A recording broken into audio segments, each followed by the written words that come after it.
I'm Mindy Banks, the Flip Flop Chef. Welcome to my kitchen. Tonight I'm going to show you guys how to make a really quick, easy recipe called Philly beef stuffed sandwich. I've got all the ingredients ready to go, so let's just go ahead and get started. We're going to saute some peppers, onions, garlic, and a little bit of oregano in a skillet. And I've just got a little cooktop here that we're going to use since I'm not right by the stove.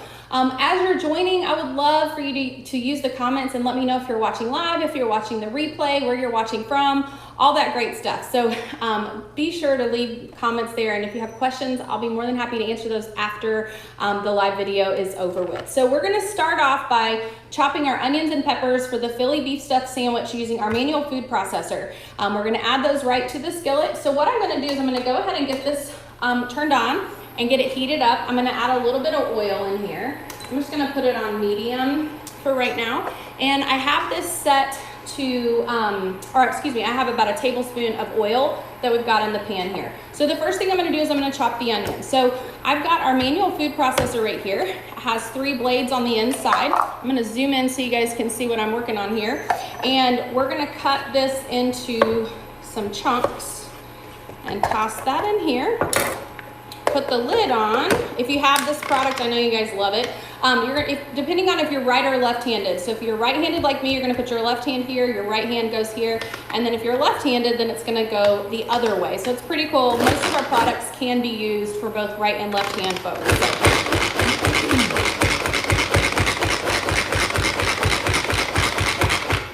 All right, make a little bit of noise there. I'm gonna go ahead and add the onion to the skillet. I think the skillet is out of view for you guys, but you should hear it sizzling. All right, we're gonna add in our bell pepper.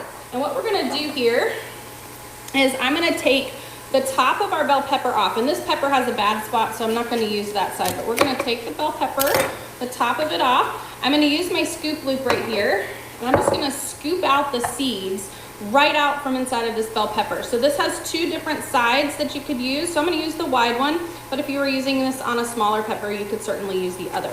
So remember, let me know in the comments if you're watching live or if you're watching the replay, where you're watching from, and if you're just joining in or making a Philly beef stuffed sandwich. So I'm gonna scrape out all of the inside of this pepper. I'm not gonna waste this. I'm actually gonna use the top part of this pepper too. So I'm gonna toss this in. Make sure you guys like and share my videos. That's like the best thing you guys can do for me. Remember, we have a little bad spot here, so I'm just gonna discard that piece. Toss these in. We're gonna chop these just like we did the onion. And we're gonna add some garlic using our garlic press. We'll just add that right to the pan. All right. I have not made this recipe, I'm not even lying, it's probably been 15 years. This is a recipe from the 90s that Pampered Chef was passing around then, and it is just so good, I decided I had to make it. Let me chop this up.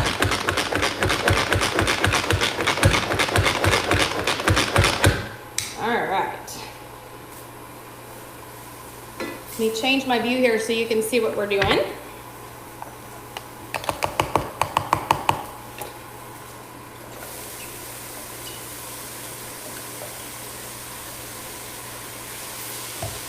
Add in the peppers, the onion. I'm just gonna saute that with my mixing scraper. I'm gonna add a little bit of garlic. If you're not familiar with our garlic press, I love this because you don't have to peel the clove of garlic first. We're just gonna stick that right in there, and it's gonna press that garlic right out, and we're gonna just scrape this right off. And I'm gonna do this with another clove of garlic.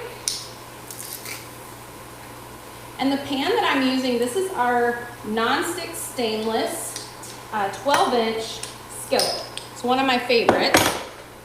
Grab my towel, give this a quick little stir.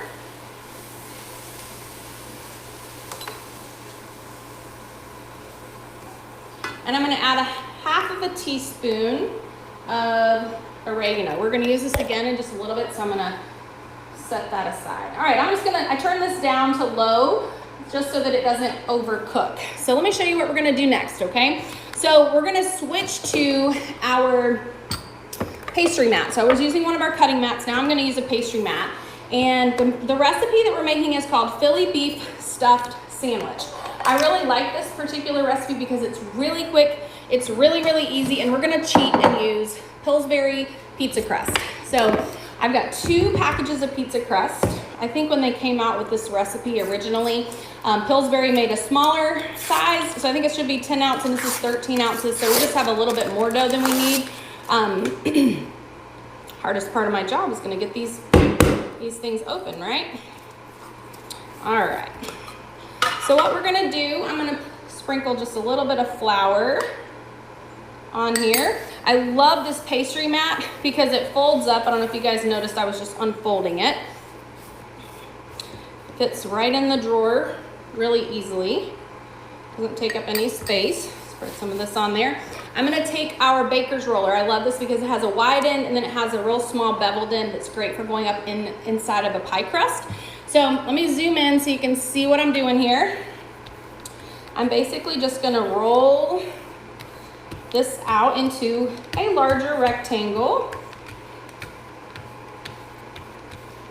Let me give my peppers and onions a quick stir, and I'm actually gonna turn this plate off because I just wanted this to have a nice tender cook on there. So those are ready to go. So what we're gonna do is we're gonna take some white American cheese, and let's see, actually I think I'm gonna cheat and use this and put this out the way in the order that it tells me to. I typically don't follow a recipe, but we're gonna add the roast beef. So I just got some roast beef from the deli at the grocery store.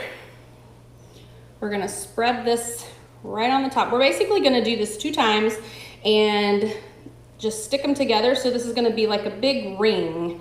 If you've ever seen like our taco ring and things like that, it's gonna be a circle like that, but rather than have triangles, it's just gonna be one solid ring of dough because we're gonna do this 2 times. So we're gonna put the roast beef on here, and then we're going to layer some cheese. This is white American cheese. And then we're going to put half of the vegetables on top of this. Okay, so we've got our roast beef, white American cheese. Move this out of the way so I don't knock it over. And I'm just going to scoop out half of our peppers and onions.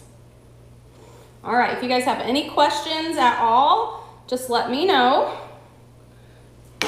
All right, so what we're gonna do now is we're gonna take this from the wide end here, and we're just gonna roll this up.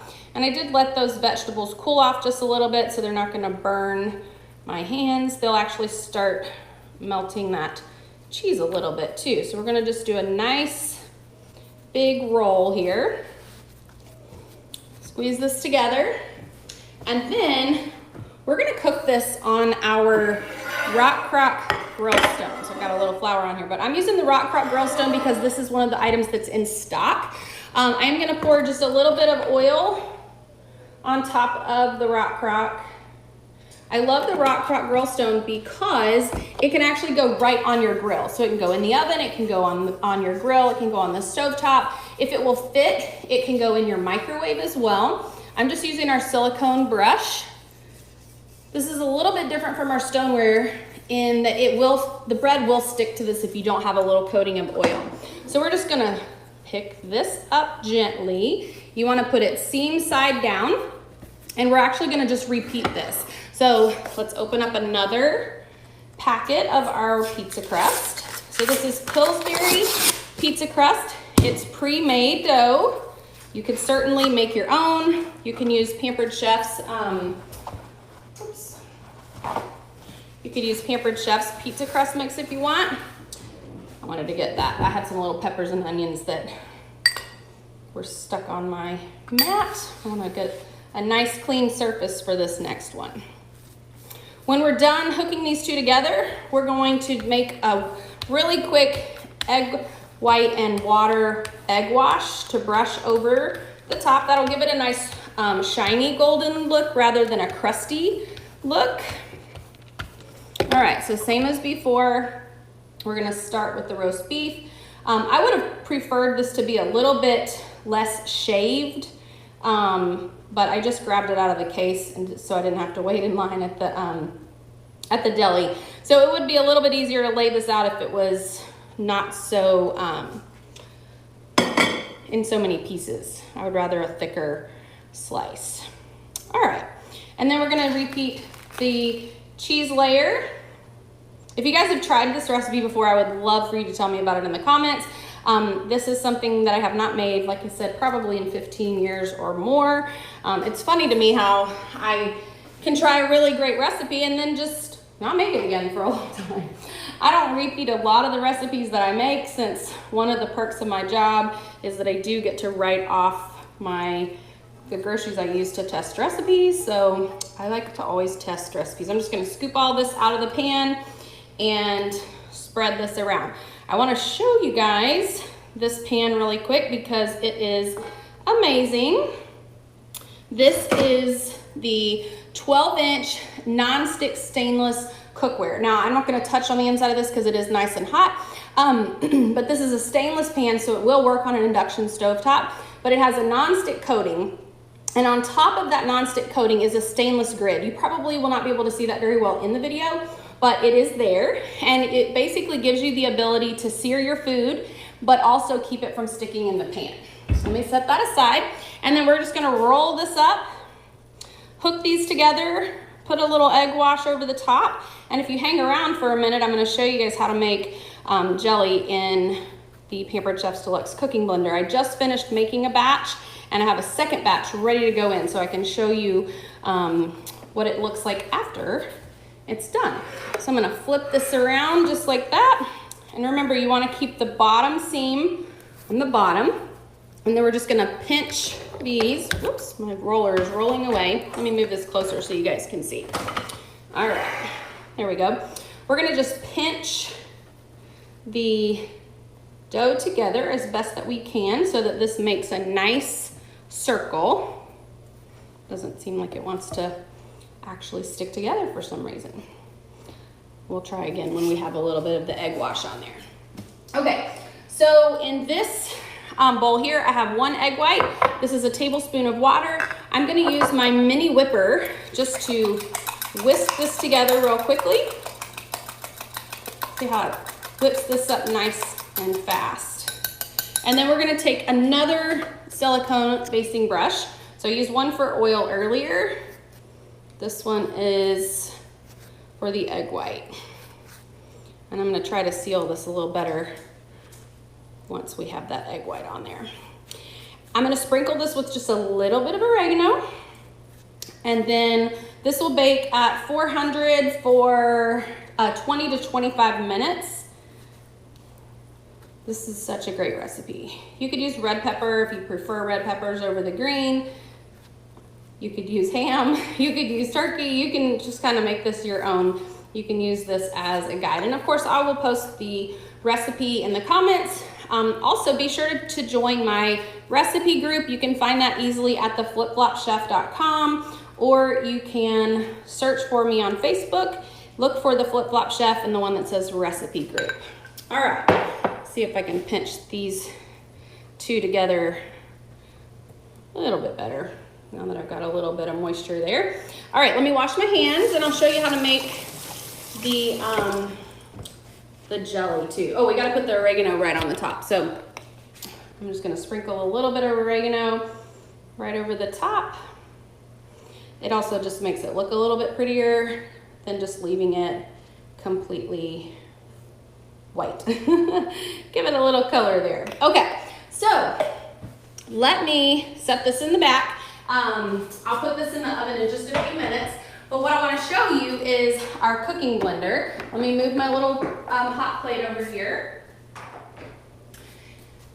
I've got kind of a mess, but I'm just going to set this aside for the moment. Show you guys how to use Pampered Chef's cooking blender to make homemade jams and jelly. So let me just bring this around here. So if you haven't seen Pampered Chef's cooking blender before, it's amazing.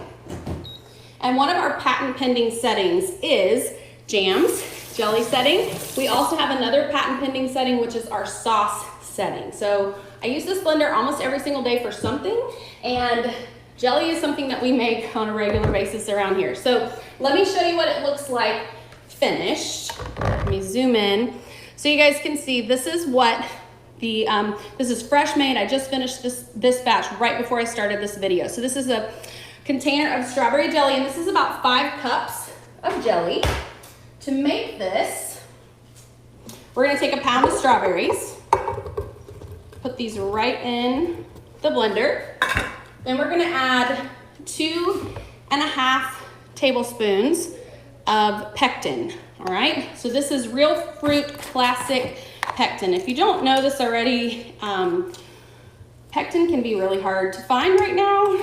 Target seems to be my best place to get it, but if you can't find it in your grocery store, you can get it on Amazon. So I've got 2.5 tablespoons of real fruit pectin, and I use the powdered pectin because it works a little bit better than the liquid. So I'm gonna put the lid on here. We're gonna plug this in. I'm doing this backwards. Normally I'm facing the blender. So we're gonna put this in the blender, and there are all these pre-programmed settings: smoothies, alternative milk, grind, heated wash, jam, sauce, heated puree, soup. Then we have a custom blend and a custom heat option. So I'm just gonna turn the dial until jam highlights here. And I'm gonna show you what happens real quick. Press start.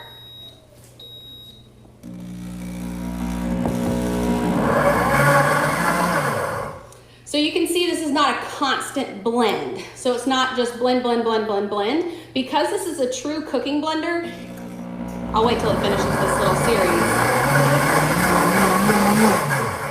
So when it's not blending, it's heating, and it actually displays that right here. It says heat. So it's gonna cook the jam with the pectin.